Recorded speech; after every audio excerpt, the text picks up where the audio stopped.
আউযু বিল্লাহি মিনাশ শাইতানির রাজিম। বিসমিল্লাহির রহমানির রহিম।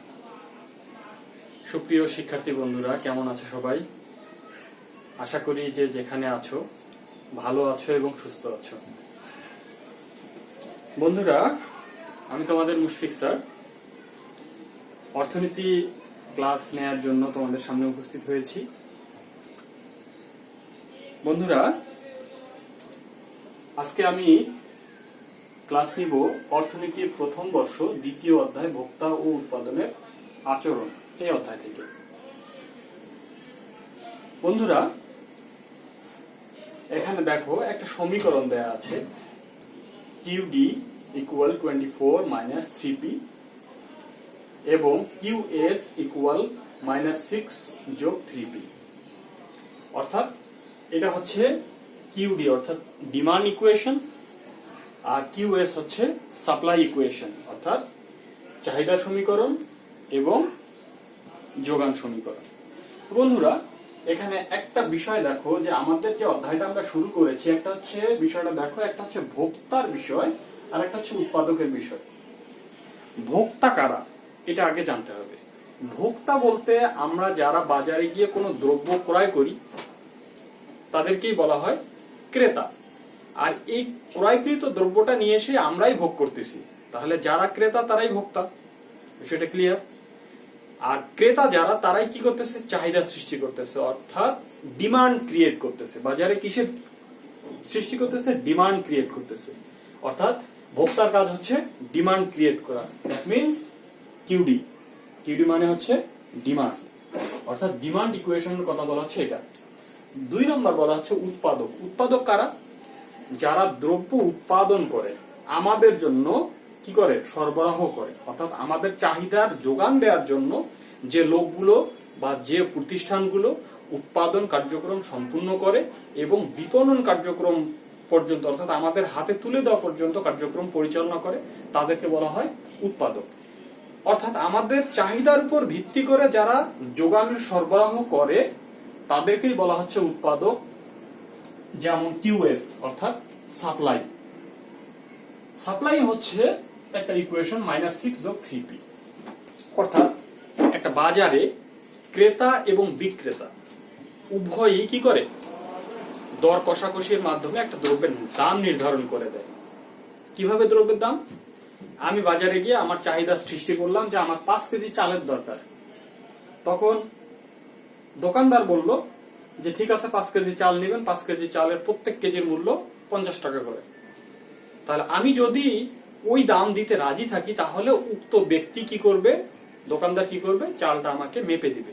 অর্থাৎ তার কথা এবং আমার কথার মধ্যে একটা ভারসাম্য অবস্থায় পৌঁছাবে, দেন আমাদের দ্রব্যটা কেনা বেচা হবে। সেম বিষয়টাই এখানে আসছে।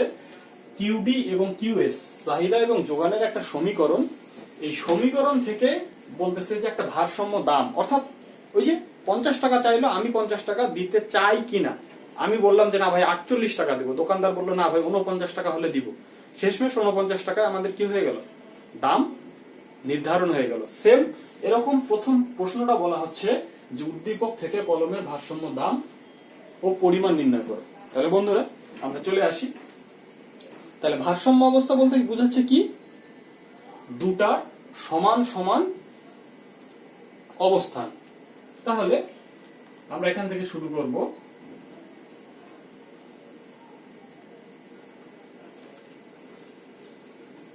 ভারসাম্য অবস্থা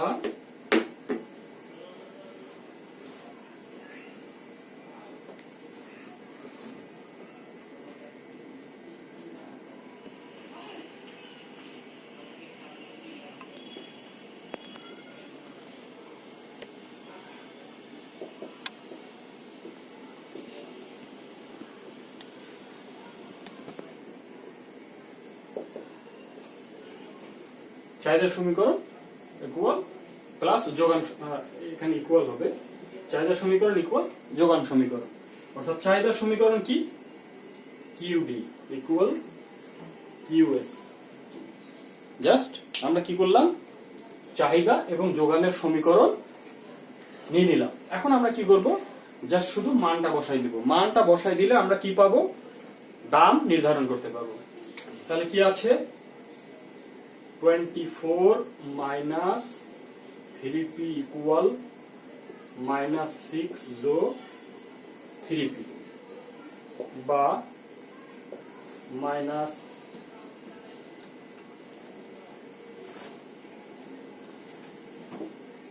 24 plus 6 equal 3p যোগ 3p বা 30 equal 6p বা 6p equal 30 বা p equal 30 ভাগ 6 বা p equal 5।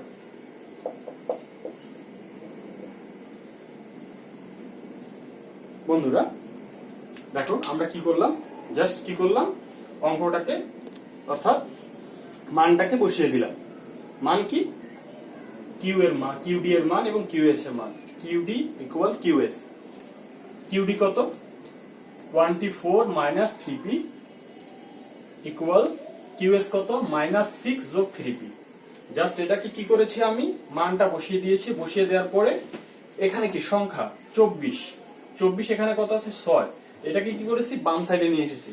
আর এখানে কি 3p, এই 3p এখানে -3p এটাকে ডান সাইডে নিয়ে গিয়েছি। তাহলে 3p plus 3p equal 6p আর এখানে 24 প্লাস 6 অর্থাৎ 30। তাহলে এটা কি করলাম, জাস্ট শুধু এদিকে নিয়ে আসলাম, সাইনটা আলাদা করে নিলাম। এখন p সমান সমান, যেহেতু আমরা p এর মান বের করব সেহেতু আমরা কি করলাম, p কে ঠিক রেখে বাকিটা কি করলাম ভাগ করে ফেললাম। ভাগ করে কত পাওয়া গেল, p এর মান 5। বন্ধুরা বুঝতে পেরেছো নিশ্চয়ই, অর্থাৎ আমাদের ভারসাম্য দাম নির্ধারণ হয়ে গেছে, অর্থাৎ আমরা ভারসাম্য দাম পেয়ে গেছি।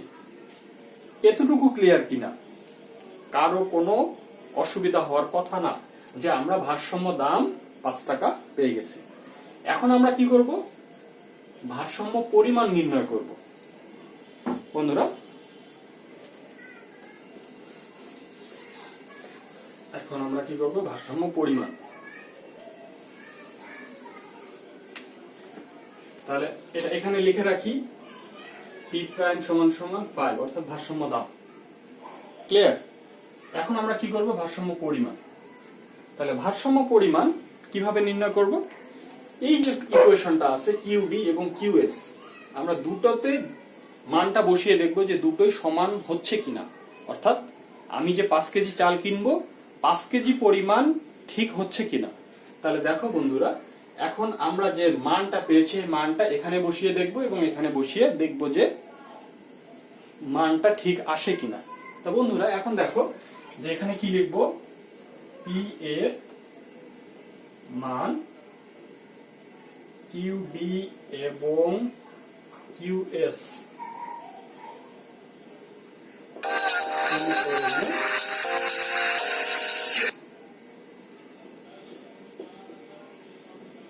বসিয়ে পাই।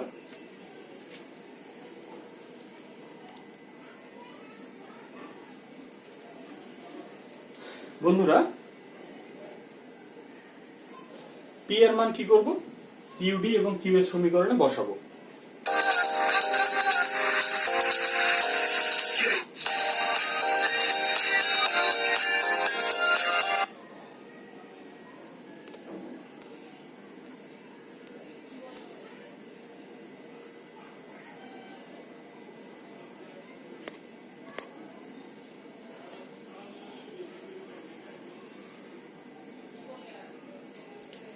আচ্ছা বন্ধুরা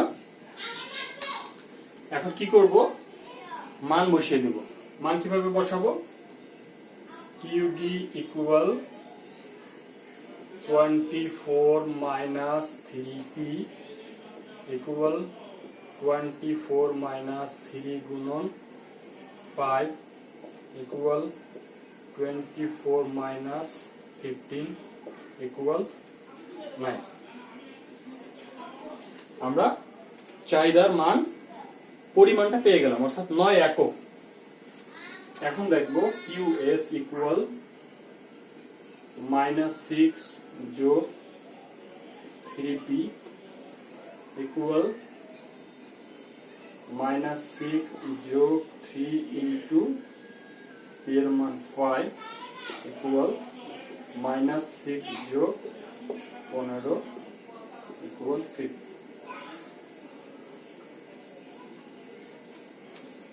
বন্ধুরা দেখো কিউডি এর মান অর্থাৎ পরিমাণ পেয়ে গেছি আমরা 9 একক, কিউএস যোগানের পরিমাণও পেয়ে গেছি 9 একক। তাহলে আমার প্রথম যে 3 মার্কসের যে কোশ্চেন, সে কোশ্চেনে বলা হচ্ছে দাম এবং পরিমাণ নির্ণয় করো। তাহলে দাম কত পেয়েছি, ভারসাম্য দাম 5 টাকা, পরিমাণ কত পেয়েছি 9 একক এবং 9 একক। অর্থাৎ ভারসাম্য দাম এবং পরিমাণ কি হয়ে গেছে, মিলে গেছে। তাহলে আমার কোশ্চেনের অ্যান্সার এই পর্যন্তই শেষ। আমি শেষে কি লিখব,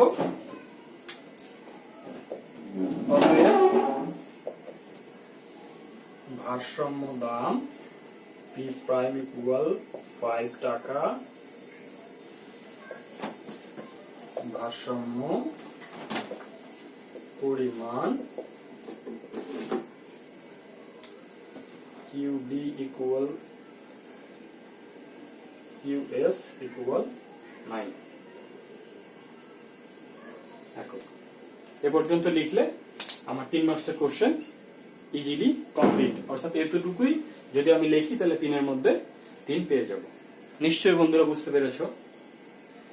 ওকে, এখন আমরা নেক্সট কোশ্চেনে চলে যাব।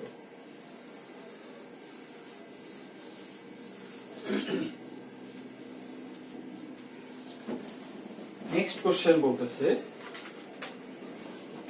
2 নম্বর, সরকার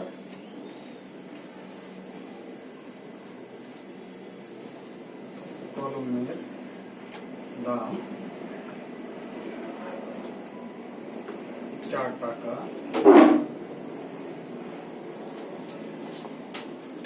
নির্ধারণ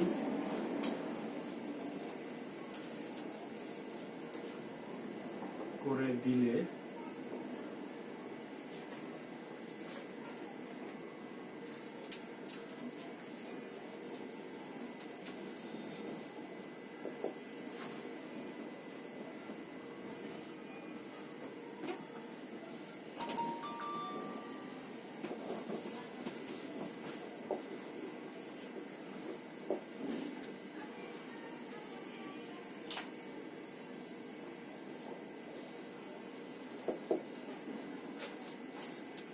বন্ধুরা দেখো 2 নম্বর যে কোশ্চেনটা, অর্থাৎ এখানে কত মার্কসের কোশ্চেনটা, এখানে 4 মার্কস থাকে।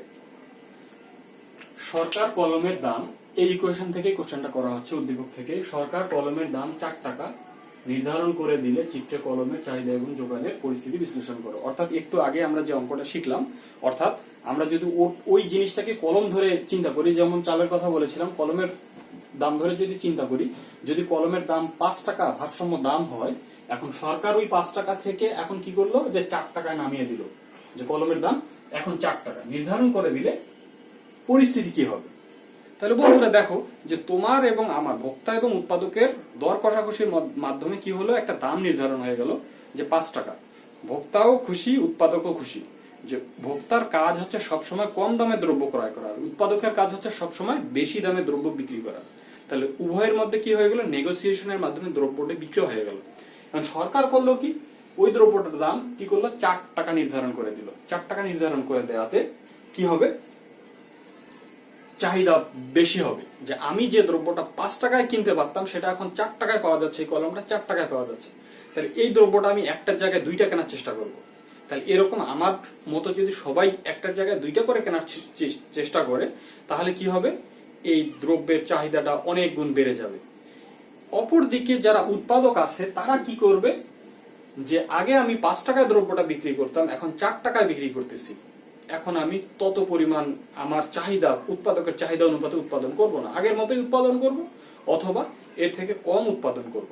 এর ফলে দেখা যাবে কি, যোগানের ঘাটতি দেখা যাবে। এই যে কিউএস, এখানে যোগানের ঘাটতি দেখা যাবে। আমরা একটু আগে দেখাইলাম ভারসাম্য অবস্থায় কিউডি এবং কিউএস ইকুয়াল 9, অর্থাৎ 9 একক দ্রব্য তারা কি করতেছে, আমার চাহিদা 9 একক, যোগানো 9 একক। কিন্তু এখানে দেখা যাবে যে সরকার যেহেতু দ্রব্যের দাম 4 টাকা নির্ধারণ করে দিয়েছে, চাহিদার পরিমাণ অনেক বৃদ্ধি পাবে, কিন্তু যোগানের পরিমাণ বৃদ্ধি পাবে না, হ্রাস পাবে। তো বন্ধুরা, এখন আমরা কি করব, বিষয়টা বিশ্লেষণ করব। কিভাবে বিশ্লেষণ করব? যে উক্ত পরিস্থিতিতে সরকার যদি দ্রব্যের দাম ভারসাম্য অবস্থা থেকে 1 টাকা কমিয়ে 4 টাকা নির্ধারণ করে দেয়, তাহলে ভারসাম্য অবস্থার বিঘ্নয় ঘটবে। এটা লিখে দিতে হবে যে ভারসাম্য অবস্থার বিঘ্নয় ঘটবে। বিঘ্নয় ঘটলে কি হবে সে জিনিসটা আমরা এখন দেখব। তাহলে একটু আগে দেখলাম কি দ্রব্যের দাম 5 টাকা, তাহলে পি সমান সমান কত ছিল? 5। এখন কি করব? পি প্রাইম সমান সমান 4 টাকা। কি হয়েছে? 4 টাকা হয়েছে। এখন আমরা কি করব? পি এর মান কিউডি এবং কিউএস সমীকরণে বসাই। কিউডি 24 মাইনাস 3p 24 মাইনাস 3 গুণন 4 equal 24 minus 12 equal 12। QS equal minus 6 যোগ 3p মাইনাস 6 যোগ 3 into 4 equal minus 6 যোগ 12 equal 6। বন্ধুরা একটু দেখো যে এর আগে কত পেয়েছিলাম, এখানে 9 এবং এখানে 9। কত? ভারসাম্য দাম যখন 5 টাকা ছিল। এখন কত? ভারসাম্য দাম 4 টাকা। কয় টাকা? 4 টাকা। তাহলে 4 টাকা ভারসাম্য দামে চাহিদা কত? 12 অর্থাৎ 12 একক। আর যোগানের পরিমাণ কত? 6 অর্থাৎ 6 একক। তাহলে ভারসাম্য অবস্থায় ইকুয়াল ছিল, কিন্তু 4 টাকা অর্থাৎ 1 টাকা সরকার কমে দেওয়ায় দ্রব্যের দাম 4 টাকা হয়েছে, কিন্তু চাহিদা বৃদ্ধি পেয়েছে দ্বিগুণ যোগানের তুলনায়। অর্থাৎ যোগান হয়েছে, দেখো যোগান 6, চাহিদা কত? 12। তাহলে কি হয়ে গেছে? দ্বিগুণ হয়ে গেছে। তাহলে এটাকে আমরা কি করলাম? নির্ধারণ করে ফেললাম। এখন আমাকে বলছে কি যে চাহিদা এবং যোগানের পরিস্থিতি বিশ্লেষণ করো চিত্রের সাহায্যে।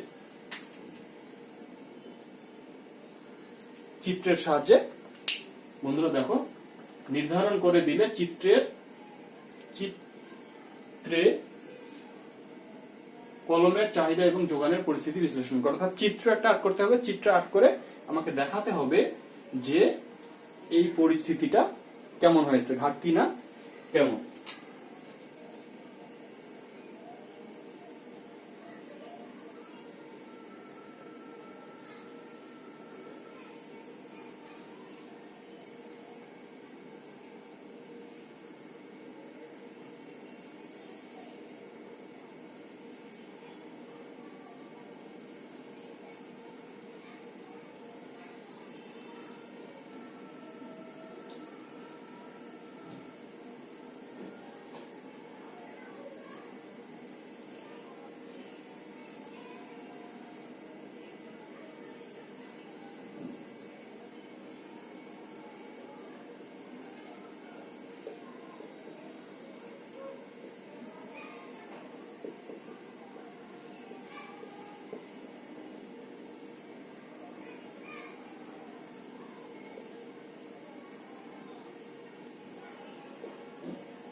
বন্ধুরা দেখো যে বিষয়টা আমরা কি করেছি, বের করেছি। অর্থাৎ ভারসাম্য দাম কত ছিল? 5 টাকা। তারপরে সরকার কত নির্ধারণ করে দিয়েছে? 4 টাকা। তারপরে ভারসাম্য পেয়েছিলাম কত একক? 9 একক। তারপরে কত পেয়েছি? 6 একক। 4 টাকা যখন করে দিয়েছে যখন দাম, তখন কত পেয়েছি? যোগানের পরিমাণ 6, চাহিদার পরিমাণ 12। এই পুরো যাবতীয় বিষয়টা কি আমি কি করেছি? চিত্রের মাধ্যমে উপস্থাপন করেছি। অর্থাৎ 1 নম্বর এবং 2 নম্বর কোশ্চেনটাকে আমি কি করলাম? চিত্রের মাধ্যমে উপস্থাপন করলাম। তাহলে বন্ধুরা দেখো চিত্রের মাধ্যমে যদি উপস্থাপন করি, চিত্রের বর্ণনা কিভাবে দিব? ওই এক্স অক্ষে চাহিদা এবং যোগানের পরিমাণ দেখানো হয়েছে, ও ওয়াই অক্ষে দাম দেখানো হয়েছে। কি দেখানো হয়েছে? দাম দেখানো হয়েছে। ভারসাম্য অবস্থায় কি হবে, যে চাহিদা এবং যোগান পরস্পরকে ছেদ করবে। অর্থাৎ দেখো এস প্রাইম হচ্ছে যোগান রেখা, ডি প্রাইম হচ্ছে চাহিদা রেখা। তাহলে চাহিদা রেখা এবং যোগান রেখা পরস্পরকে ই বিন্দুতে ছেদ করেছে। অর্থাৎ ই বিন্দুতে ছেদ করায় দেখো ভারসাম্য দাম নির্ধারণ হয়েছে 5 টাকা এবং ভারসাম্য চাহিদা এবং যোগানের পরিমাণ নির্ধারণ হয়েছে কত, 9 একক। এখন সরকার কি করলো, দ্রব্যের দাম কমিয়ে দিল, 1 টাকা কমিয়ে দিয়ে কয় টাকা নির্ধারণ করলো, 4 টাকা নির্ধারণ করলো। 4 টাকা নির্ধারণ করে দেয়। এখন কি হলো, যে চাহিদার পরিমাণ এবং যোগানের পরিমাণ কি ধরনের পরিবর্তন হয়েছে সেটা আমরা আগে দেখেছি। এখন দেখো যে এস প্রাইম এ বিন্দুতে, অর্থাৎ যোগানের পরিমাণ এ বিন্দুতে, যোগান রেখা এ বিন্দুতে দেখো 6, কত 6, এবং চাহিদা রেখা কত বি বিন্দুতে 12। অর্থাৎ 4 টাকা দামে যোগান 6 এবং চাহিদার পরিমাণ 12। এখানে একটা অভারসাম্য অবস্থার সৃষ্টি হয়েছে। অর্থাৎ চাহিদার পরিমাণ অনেক বেশি, যোগানের পরিমাণ অনেক কম। এখানে একটা ঘাটতি সৃষ্টি হয়েছে, কত এককের, 6 এককের ঘাটতি সৃষ্টি হয়েছে। অর্থাৎ সরকার যদি ভারসাম্য দাম থেকে পিছিয়ে, অর্থাৎ দাম কমিয়ে দেয়, তাহলে এই ঘাটতিটার সৃষ্টি হবে। তো বন্ধুরা, এতটুকু আমার কোশ্চেনের আনসার শেষ। জাস্ট এটা কি করব, বের করব ইকুয়েশন, মান বের করব, মানটা বের করে পুরো বিষয়টাকে আমি কি করব, একটা চিত্রের মাধ্যমে উপস্থাপন করে দেব। তাহলে বন্ধুরা, মোটামুটি এই দুটো কোশ্চেনের আনসার এভাবে করে দিলেই আমার আনসারটা শেষ হয়ে যাবে। পরিশেষে কি লিখবো, যে পরিশেষে লিখবো যে উক্ত পরিস্থিতিতে সরকার যদি কলমের দাম 4 টাকা নির্ধারণ করে দেয়, তাহলে উক্ত পরিস্থিতিতে ভারসাম্য অবস্থা কি বিঘ্নয় ঘটবে। অর্থাৎ চাহিদার পরিমাণ অনেক গুণ বেড়ে যাবে, যোগানের পরিমাণ অনেক গুণ কমে যাবে। এর ফলে কি হবে, ভারসাম্য অবস্থা থেকে বিচ্যুতি ঘটবে। অর্থাৎ একটা অভারসাম্য, অর্থাৎ দুদুল্যমান অবস্থার সৃষ্টি হবে, যে দ্রব্য পাওয়া যাচ্ছে না কিন্তু চাহিদা অনেক বেশি, এই ধরনের পরিস্থিতির সৃষ্টি হবে। তাহলে বন্ধুরা, যে আমরা বুঝে গেলাম যে ভারসাম্য অবস্থা কি, আর ভারসাম্য অবস্থা থেকে যদি দাম কমিয়ে দেওয়া হয় তাহলে কি অবস্থার সৃষ্টি হতে পারে, সে বিষয়টা আমরা দেখলাম। তো বন্ধুরা, আমরা মোটামুটি দুটো বিষয় শিখে গেলাম।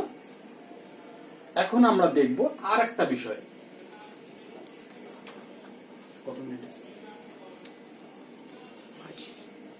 বন্ধুরা, এখন আমরা আর একটা বিষয় দেখব, আর একটা কোশ্চেনের অ্যান্সার করার চেষ্টা করি, দেখি পারি কিনা।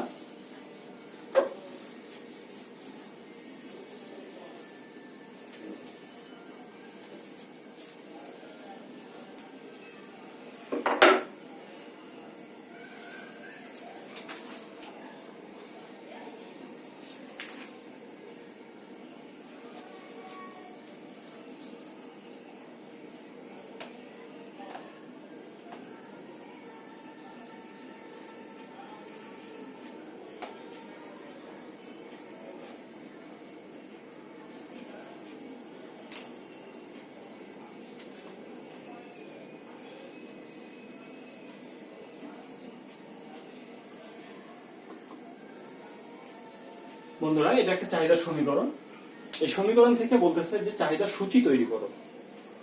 প্রথম কোশ্চেন, একটি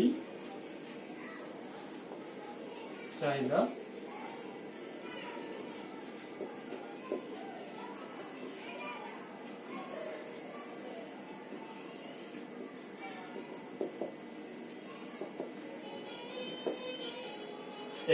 সূচি তৈরি করো। তো বন্ধুরা, জাস্ট একটা সমীকরণ দেওয়া আছে, সমীকরণ থেকে আমরা কিভাবে চাহিদার সূচি তৈরি করব। চাহিদার সূচি কি, দাম এবং চাহিদার পরিমাণের মধ্যে যে সম্পর্ক, সেই সম্পর্কটাকে যখন একটা তালিকার মাধ্যমে প্রকাশ করব, তখন সেটাকে বলা হবে চাহিদার সূচি। তাহলে দাম এবং চাহিদার পরিমাণ, এখানে একটা সমীকরণ দেওয়া আছে, সমীকরণে পি হচ্ছে দাম আর কিউডি হচ্ছে চাহিদার পরিমাণ। তাহলে আমরা কি করব, এটাকে একটা মান বসাবো, পি এর মান ধরে ধরে একটা কি করব, আগে কিউ এর মান, কিউডি এর মান বের করবো এবং পি এর মান ধরে নিব। তাহলে আমরা একটা কি সংখ্যা পেয়ে যাবো, অর্থাৎ মান পেয়ে যাবো। মানটাকে যখন আমরা একটা সূচির মাধ্যমে দেখাবো, তখন এটাকে বলা হবে চাহিদার সূচি। তো বন্ধুরা দেখো, পি ইকুয়াল 0 হলে কিউডি ইকুয়াল 16 মাইনাস 2 গুণন 0 ইকুয়াল 16। পি ইকুয়াল 1 হলে কিউডি ইকুয়াল 16 মাইনাস 2 গুণন 1, তাহলে কত হলো 14। পি ইকুয়াল 2 হলে কিউডি ইকুয়াল 16 মাইনাস 2 গুণন 2 ইকুয়াল 2 দুগুণা 4, 4 থেকে 16 12। পি ইকুয়াল 3 হলে কিউডি ইকুয়াল 16 মাইনাস 2 গুণন 3 ইকুয়াল 6 10। পি ইকুয়াল 4 হলে কিউডি ইকুয়াল 16 মাইনাস 2 গুণন 4 ইকুয়াল 8।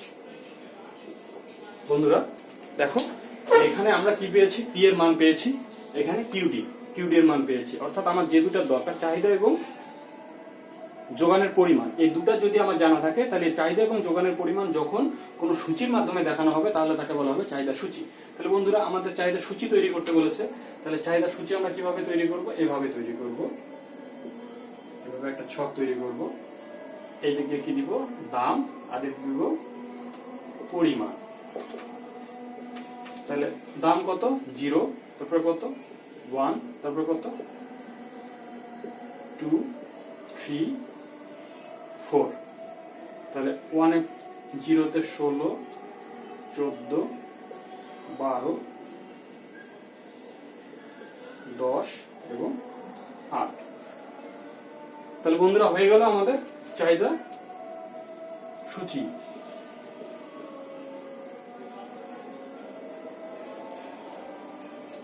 বন্ধুরা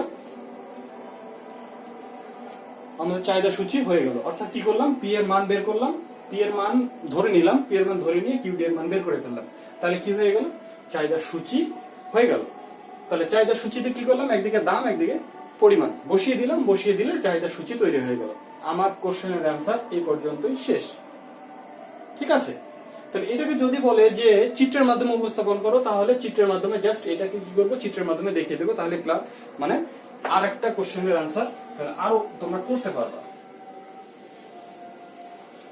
যদি এরকম চায় আবারও, এই পর্যন্ত কিন্তু কোশ্চেনের অ্যান্সার শেষ। যদি আবারও বলে যে চিত্রের মাধ্যমে বুঝিয়ে দাও, তাহলে চিত্রের মাধ্যমে বুঝিয়ে দিলে আমরা কি করব? এভাবে করব। তাহলে দাম কত ধরেছি? 0, 1, 2, 3, 4। আর এখানে কত পেয়েছি?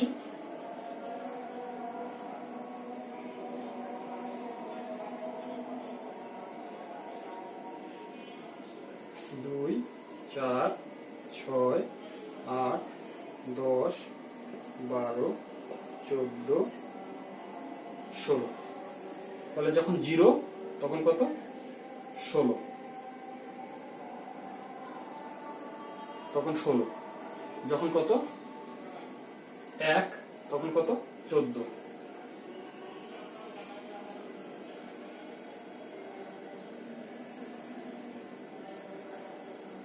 তারপরে কত? 2 যখন,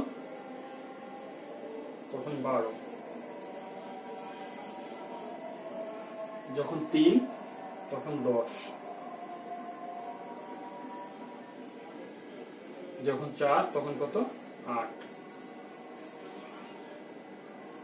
বিষয়টাকে আমরা কি করব?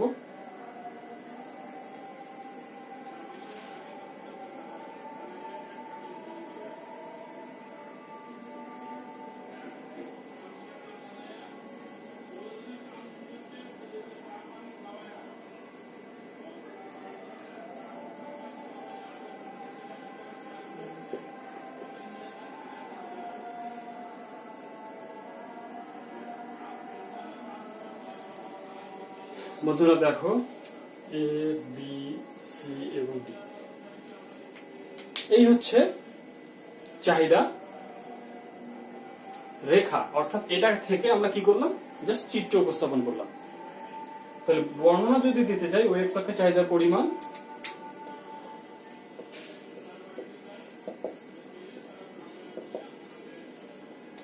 আর এদিকে দাম। বন্ধুরা দেখো, ওই এক্স অক্ষে চাহিদার পরিমাণ, ওয়াই অক্ষে দাম দেখানো হয়েছে। দ্রব্যের দাম যখন 1 টাকা তখন চাহিদার পরিমাণ 14 একক, দ্রব্যের দাম বৃদ্ধি পেয়ে যখন 2 টাকা তখন চাহিদার পরিমাণ কত?